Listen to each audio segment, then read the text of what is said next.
When Vincent van Gogh visited the newly opened Rijksmuseum in Amsterdam in 1885, he was incredibly touched by one of the paintings. It's known as the Jewish Bride and was painted by one of Van Gogh's ultimate idols, Rembrandt van Rijn, the famous Dutch Golden Age painter. In my videos, I already discussed a healthy dose of mutual respect among artists. This video will take this notion to a completely new level.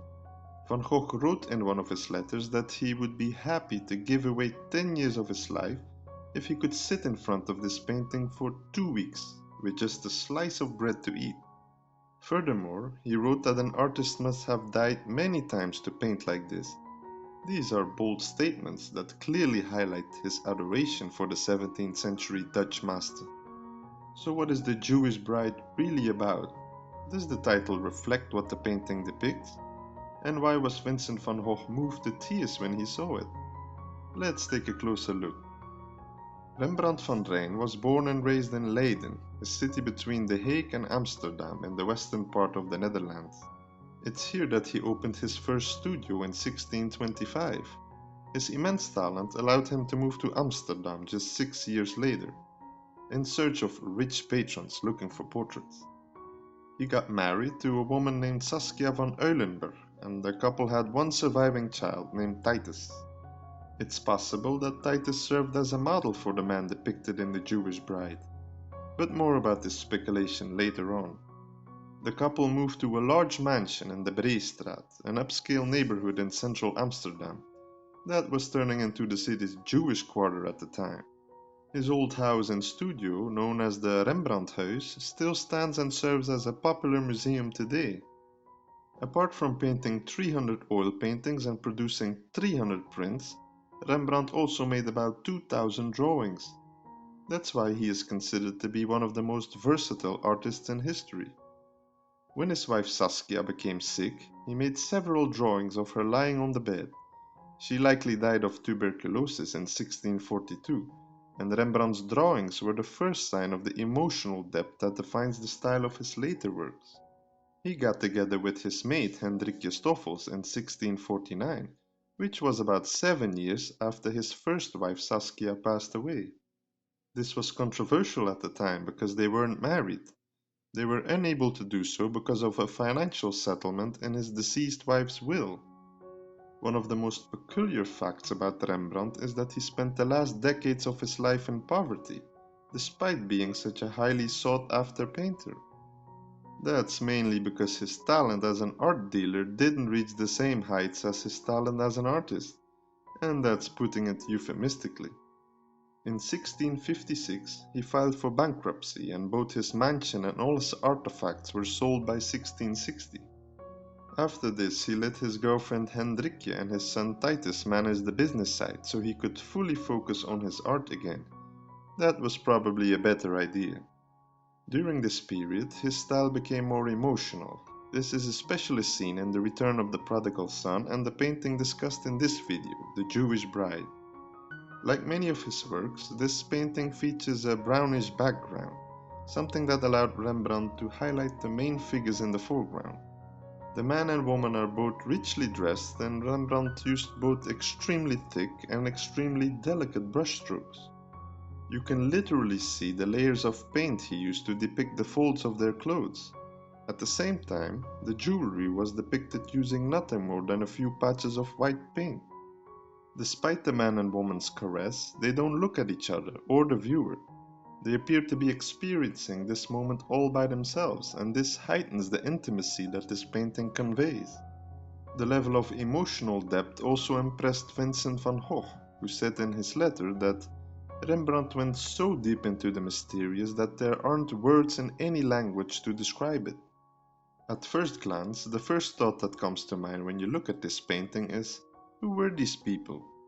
First of all, the title of the painting, The Jewish Bride, wasn't something that Rembrandt came up with. It was only conceived in the early 19th century. An Amsterdam-based art dealer believed that the painting depicted a Jewish father who gave a necklace to his daughter on her wedding day. So the title is basically a nickname. This means that it has something in common with Rembrandt's other world-famous painting titled The Night Watch, which actually depicts a scene during the daytime. The art dealer might have been influenced by Rembrandt's other painting of a Jewish bride, in which the sitter wears very similar clothes. The painting, however, remains clouded by mystery as the true identity of the sitters remains unknown. It's fairly certain, however, that this is a couple and not the portrait of a father and his daughter. There's something about the couple's clothes, though, because these were not contemporary clothes. In that sense, it appears to be a history painting. In order to understand the true meaning of the painting, we need to check out a drawing Rembrandt made in 1662. It's known as Isaac and Rebecca being spied upon by King Abimelech, and it's considered to be a preparatory drawing for the Jewish bride. The story of Isaac and Rebecca is mentioned in the Old Testament and goes as follows. There was a famine in the land, and therefore Isaac and Rebekah went to live in the land of the Philistines. There the evil king Abimelech ruled. Because he was afraid that his beautiful wife was going to be taken and he was about to be killed, Isaac pretended that Rebekah was his sister.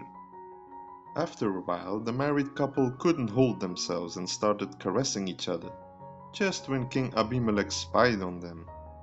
Remarkably, they got away with it, probably because they were considered to be the biblical ideal of a married couple, loyal, respectful, and faithful. The preparatory drawing reveals that Rembrandt probably had a much larger painting in mind, which also featured the spying king, but for some reason he decided to completely change the composition. This change of focus means that we see the moment that Isaac and Rebekah gently touch each other, a moment of intimacy when they think they are all by themselves. Because he left out King Abimelech, it's possible that Rembrandt intended us, the viewers, to become the witness of this intimate moment.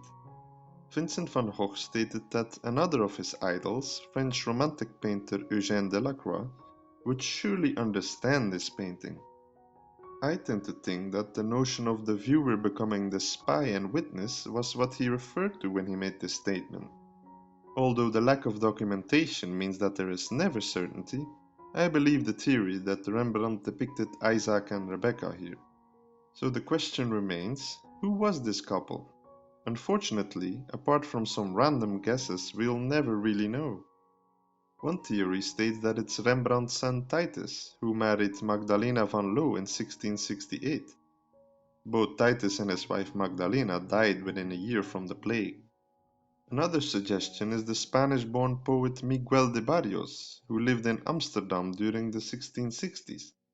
He settled down in the Portuguese Jewish community of the city, which is how the link was made. Both theories are rather vague, so it's best to focus on the essence of why the painting was commissioned in the first place. Back then, it wasn't uncommon for people to dress up as historical figures to be painted, a type of genre painting known as a portrait historié or historical portrait. You could be anyone, even a mythological figure, and the entire goal was to convey a certain message. The Jewish bride was all about a couple who wanted to emphasize their faithfulness towards each other. As Vincent van Gogh stated, the gentle touch of the couple in this painting is pure poetry splattered onto the canvas by a true magician.